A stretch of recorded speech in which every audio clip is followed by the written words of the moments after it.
My name is Kenneth. I'm 33 years old. I graduated from high school and joined my current company, where I've been an idle employee at a rural branch for 15 years. When I was in middle school, my father passed away.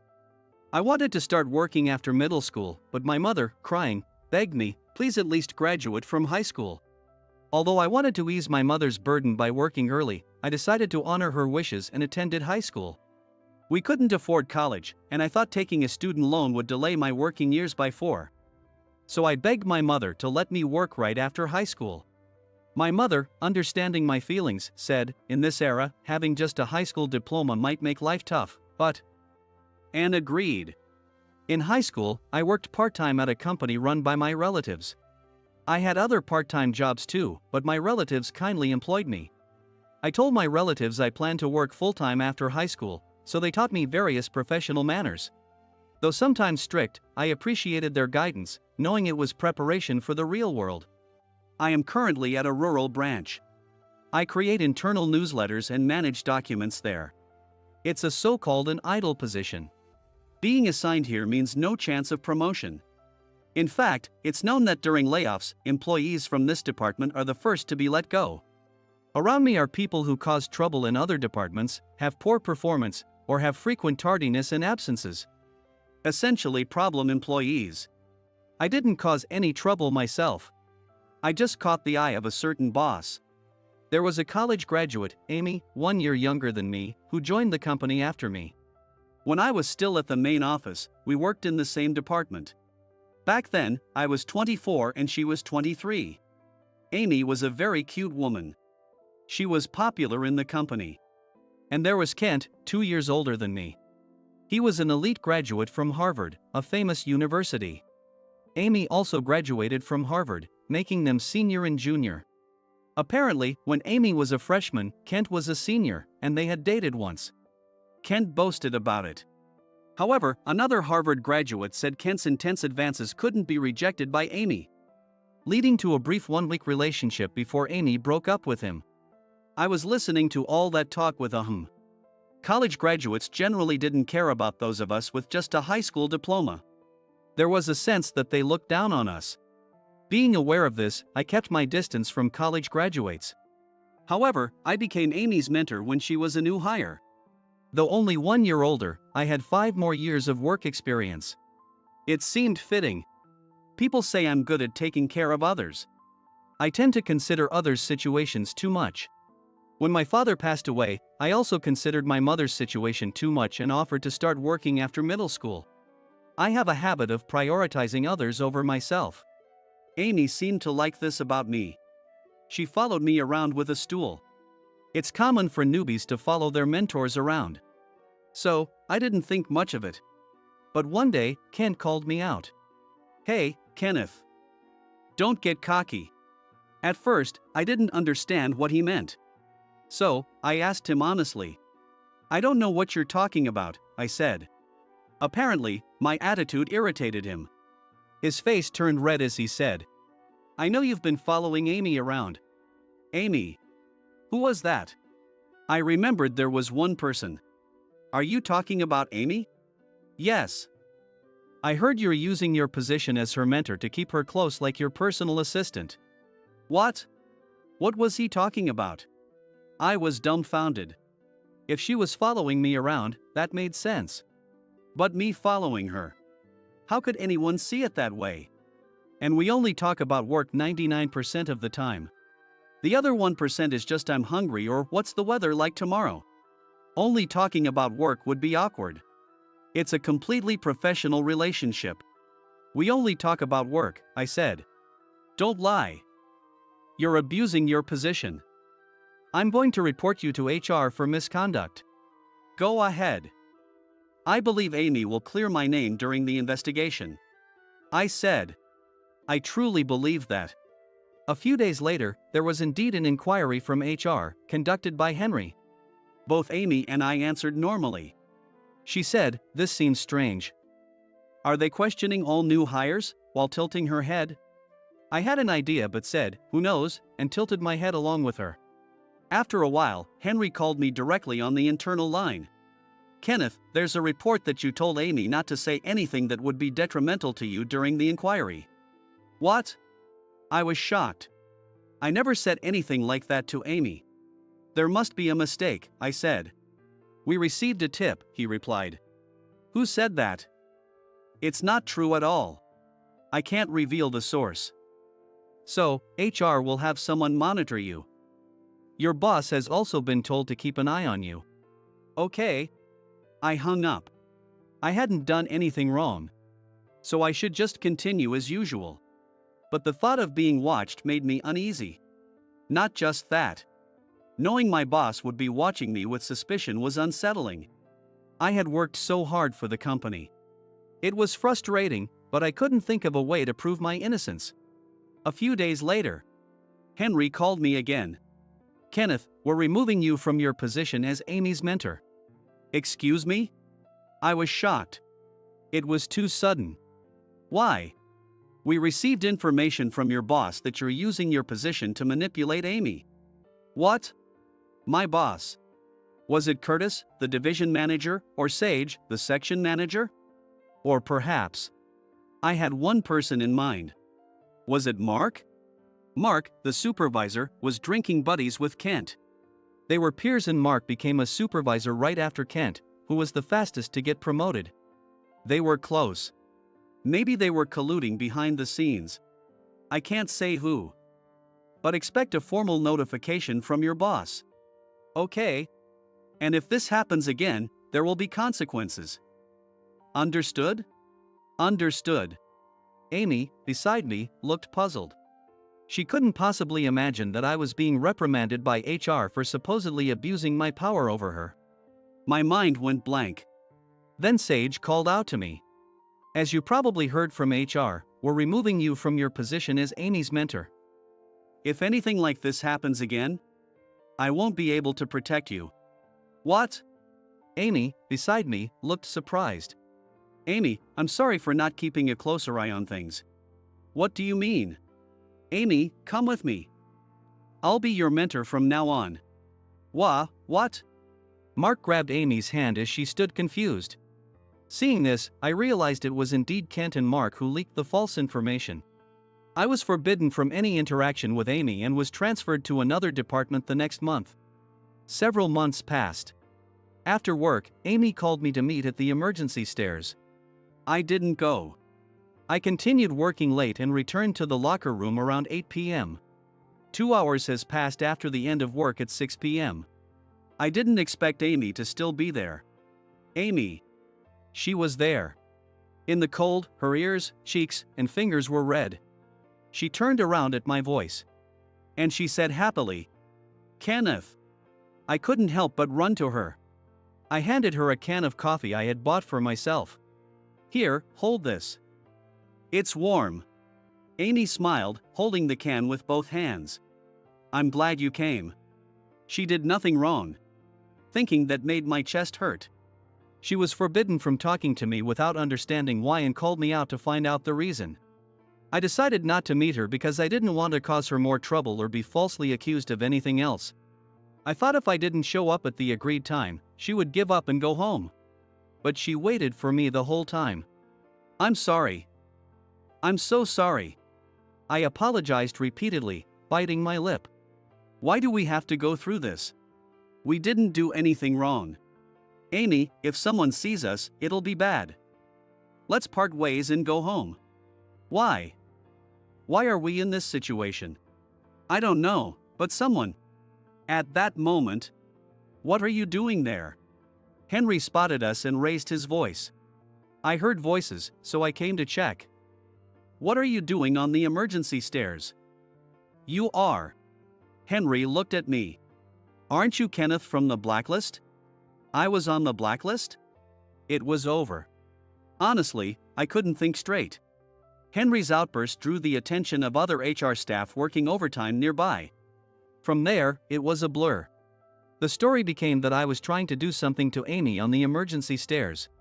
That incident led to my transfer to a rural branch the following week. Amy was given a few weeks off until I was transferred, so we didn't see each other again. I didn't know her personal contact details. And she didn't know mine. We were separated without being able to do anything. 9 years passed since then. I've been working as an idle employee at the rural branch ever since. At first, I thought I'd quit such an unfair company. But as a high school graduate, finding a better job was nearly impossible. I couldn't stop sending money to my mother, so I continued working at this company, numbing my feelings. Before I knew it, 9 years had passed.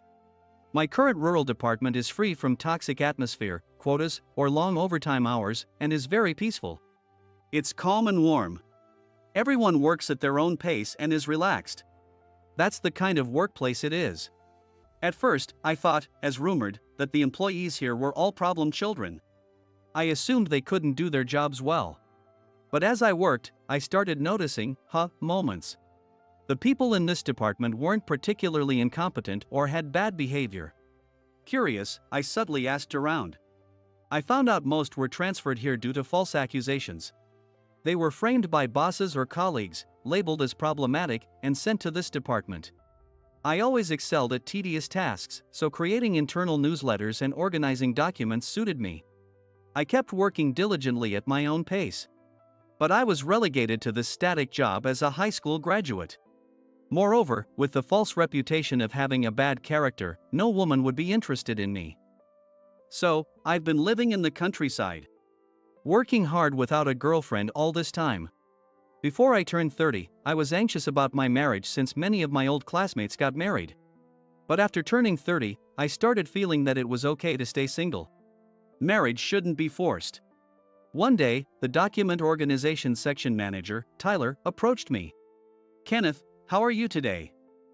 An elite manager from the main office is coming this Friday. She's a relative of the chairman and apparently a top-notch woman in the company. So, I need you to prepare the materials for her. Can you do that?" "What? By Friday?" That's practically just 2 days. It was Tuesday afternoon. After finishing today's work, I'd only have Wednesday and Thursday. Could I manage that? "Yeah, I know. But we just got the notice from the head office. It's a bit of a harassment, thinking we're just a static department. But let's create some amazing materials and show them what we can do." "Ha ha. I understand. So, can I work overtime starting today?" "Oh, no, that's not possible. We don't have the budget for overtime." That's what payroll told us. They think an idle department like ours doesn't need overtime. Tyler said in his laid-back manner and then left, saying, "Good luck." I plan to finish my daily tasks within work hours and work on the materials after hours. But overtime was prohibited. What was I supposed to do? At that moment, I heard the conversation. "I'll handle your current tasks, so focus on preparing the materials for Friday. I'll take care of this work. You can count on me." "What? But I feel bad." As I hesitated, my seniors, Noah and Jason, smiled and patted me on the back. "Don't worry. You have the important task of creating impressive materials for the inspection. Leave the rest to us." Encouraged by their kindness, I worked frantically on the materials. I used all the limited time and created what I believed to be the best possible materials. On Thursday before the end of the day, I submitted them to Tyler. Amazing. To produce such materials in such a short time. Tyler, impressed, said with a voice filled with admiration. Then he smiled at me. "Thank you, Kenneth." No, it was thanks to the support and cooperation of everyone around me. It's all because of them. Don't be so modest. It's the truth. But was this material good enough? I was anxious. Tyler, my colleagues, and my seniors were impressed. But I had been away from the main office for a long time. In the main office, this might be considered low-level work. Everyone in this branch had been far removed from the intense, high-level environment of the main office. So, I worried that our standards had dropped significantly. I was very anxious. But I couldn't do any better. If this wasn't good enough, there was nothing more I could do. I braced myself and waited for the next day. However, I had no idea what would happen with this material. Friday arrived. The elite manager from the main office came. Her name was Karen. She was a year younger than me. A college graduate a year younger than me. It stung a little. She must have been a classmate of Amy. She was very beautiful. Amy had a cute look, but Karen was an elegant, cool beauty. Her intelligence showed in everything she did. I was about to hand over the materials to such a person. And accompanying her was Kent. He was now an assistant manager. When Kent saw me, he gave a triumphant smirk. Are the materials ready? Although Tyler was supposed to be higher in rank, Kent spoke to him condescendingly. Tyler accepted this. Well, Kenneth, Tyler said to me, looking nervous. I quietly said yes and handed the materials to Karen. She slightly smiled and said, "Thank you." Then she began reviewing the materials on the spot. She read them silently, and after a while, she turned to Tyler with a stern expression. Tyler, who made these materials? Tyler, whose name was called, stiffened visibly. Yes, this was made by Kenneth here. What? You made this? Yes, I did. I nodded. Karen looked puzzled, comparing me with the materials. Karen, my apologies for the inconvenience. Forget about this lowly employee and let's move on, Kent said, giving me a contemptuous look. And a sneer. Karen, with a somewhat dazed expression, moved on to the next department. It was a small branch, so as I went about my regular duties, I kept encountering Karen and Kent. Each time, Karen gave me a curious look. Eventually, Karen settled in our department, sitting in a conference room. As I was working quietly, Tyler called me. Kenneth, Karen wants to see you. Called out, I headed to the conference room. There, Karen sat with Kent sitting one seat apart from her. I'm Kenneth, I said. Please sit, Karen told me, indicating the seat opposite her. Why are you in such a rural place? What is your position? I'm a regular employee. I can't believe it. Karen looked incredulous. I was surprised by her reaction. I've never seen such excellent materials. With all due respect, Karen, there are plenty of people in our company who can produce this level of materials. Kent laughed as he said this. Kent, did you really read these materials? Huh? Of course. Kent's eyes darted nervously. Then you should know, right? The sources cited in these materials. Or do you not know? The sources cited in these materials are from a recent scientific journal, right? And it's from UK, which is a newly released one. It's very niche. Circulated only among specialists. I had always been interested in the field, so I decided to immerse myself in it. You say that easily, but the new research in this field, the important studies that only experts understand, they're filled with technical jargon. This is from a scientific journal. Only someone with a deep understanding could decipher this. Who exactly are you? I was at a loss. Who was I, indeed? As I hesitated, Karen added. And it's not just science. This part here. This is at the level of an international lawyer. You need knowledge of law and the ability to interpret scientific papers. It's impossible without both. I have obtained qualifications as an international lawyer. I answered honestly. I couldn't meet Karen's eyes. Her intense beauty was overwhelming. What? Kent shouted in disbelief. I had no choice but to continue. After being assigned to this department, I realized I had a lot of free time. So, I decided to go to university. There's a well-performing international university here, the university. Its law faculty is the only one that prepares for the international lawyer exam. So, I studied there. You mean you worked full-time and attended university to get an international lawyer qualification? Karen held her head in her hands and shook it from side to side. You have such vast knowledge. Where did you get this scientific knowledge? It came naturally from studying various past cases. I can't believe such an amazing person is just a regular employee. Kenneth, would you like to return to the main office? Karen. Bringing someone like him to the main office would tarnish its prestige. You didn't understand Kenneth's materials at all. If I had to choose between the two of you, I'd definitely choose Kenneth. Kent was taken aback by her words. Thank you for the offer, but as you can see, I've spent 9 years away from the main office environment. I might be more of a hindrance if I returned. What are you talking about? You're far more suited to a managerial position than I am. After a few rounds of back and forth, I finally gave in to her determination. I would return to the main office after 9 years. I felt like Rip Van Winkle.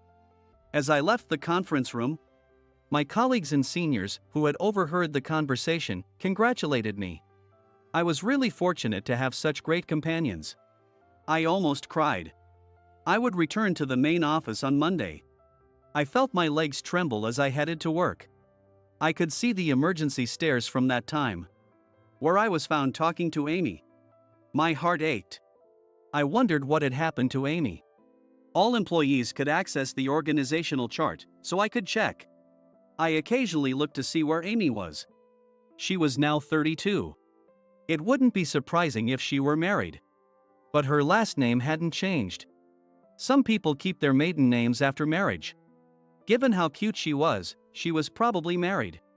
Or she had found someone great. What was I thinking? I stopped myself. Right. Amy and I didn't have anything between us. Nothing at all. Kenneth. A voice called from behind. On my way to the entrance, I realized who it was before I turned around. I slowly turned. In front of me stood Amy, whom I hadn't seen in 9 years. She had become much more mature. But she still had the same delicate charm. She started crying in front of me. I hurried over to her and handed her a handkerchief. I didn't want to get into trouble on my first day back by making a woman cry in such a public place. What should I do? Kenneth, it's really you. Amy smiled through her tears. I couldn't help but smile too. We agreed to meet after work. I wasn't afraid of Kent anymore. I had been called back to the main office as a manager. I could stand up to Kent's harassment with my new position. After 6 p.m., we met at the agreed place. Seeing her waiting in the cold reminded me of 9 years ago. I pretended to hold a can of coffee as I approached her. Here, warm up with this. I extended my hand as if I were holding a can of coffee. To my surprise, she took my hand. Your hand is warm, Kenneth. We held hands and walked to the restaurant area. We talked about the truth behind the incident 9 years ago and what had happened in our lives since then. Amy told me she had always liked me. I think I fell for you while you were mentoring me. I caused you so much trouble because of it. I'm really sorry for everything that happened because of me. Amy suddenly stopped and apologized deeply while looking down. It wasn't your fault. Please, lift your head, I said gently. She cautiously looked up. Did you carry that guilt for 9 years? Maybe that's why she was still single. She hadn't dated anyone in those 9 years. Then, please forget about it. Be free. Okay? I'm sorry for these 9 years. No, it's not that. I haven't dated anyone in these 9 years because, Amy fidgeted. Kenneth, I love. Before she could finish, I spoke. I love you, Amy. Amy's eyes widened. Tears streamed down her face. Me too. That's how Amy and I became a couple. In those 9 years, I had many experiences. But each one shaped who I am today. At first glance, some events might seem unlucky. But looking back, they might have been good turning points. Perhaps, turning misfortunes into allies makes one stronger. With such thoughts, I went to sleep that night. Amy now holds a supervisory position at the main office. Moreover, Amy. About these materials. Yes, Kenneth. Amy and I are working in the same department again. Most of the HR people from back then are no longer in the department. So, a reinvestigation of past incidents was conducted. Amy and I were interviewed. With the help of many people, I was finally proven innocent regarding the past incident. Amy had grown into a very dependable supervisor over those 9 years. We've kept our relationship a secret at work. Even though we're not at an age where we need to hide it, it just feels right. When we're alone, we talk. I never thought I'd get to work under you again, Kenneth. Me neither, Amy. I thought I'd be stuck at that branch until retirement. But the people at the branch were nice too, right? Yeah, they were. After my case was proven to be a wrongful accusation, I strongly requested reinvestigations for the others at the branch. It turned out that most of them had been falsely accused as well.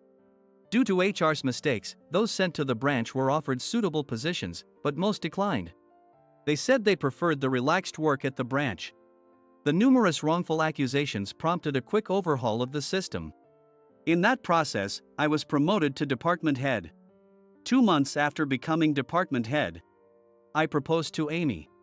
She tearfully accepted. Anne, Isabella, John. When I called out, I heard voices from upstairs saying yes. Amy and I got married, and our daughter Isabella was born the following year. 2 years later, our son John was born. Now, the 4 of us live happily together. We bought a house with a garden, and both of us still work at the same company. We make sure to go somewhere every weekend. Kids grow up fast. They keep getting bigger and bigger. This moment only happens now. I've come to cherish the present moment. The seemingly secluded life at the rural branch now feels like a distant memory. I never thought I would get married. Apparently, my mother didn't think so either. Having lost her husband young, I bought my mother an apartment near our house. It's a 2-bedroom place. I worried that being too close might make Amy feel suffocated, but my mother and Amy get along very well. Now, they are like real mother and daughter. I'm really glad I was able to let my mother hold her grandchildren. Life is truly unpredictable. Karen, who gave me a turning point, is now working hard as a department head. I also want to work hard for my precious family and cherish the time spent with them on weekends.